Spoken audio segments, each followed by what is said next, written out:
خب حالا ببین اینجا شما تا میخوای اینجا تو این نوت صداتو بیاری بیرون، صدات میدزدی،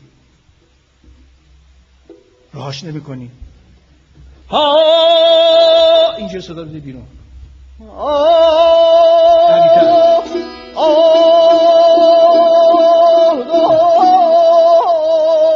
نه دیگه باز تو تحریرها جاشو عوض میکنی. ببین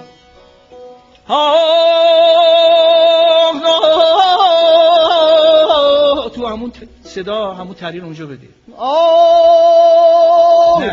نه صدا داری میدوزی. ببین میگی ها اینجوری نیست، ها صدا باز جوهر داشته باشه. بیشتر بده. نه بالا نرم همون رو. این آدم لذت نمیبره از اون صدا که میترسونیش، خاک بر سرش میکنی حقیقت صدا رو. ها بگو شدت بده، ندوزه، شدت بده. بذار به سرفه بیفتی. این نبوده به سرفه افتیدش کنم. نه نوت رو زیادش نکن، پرده رو عوض نکن.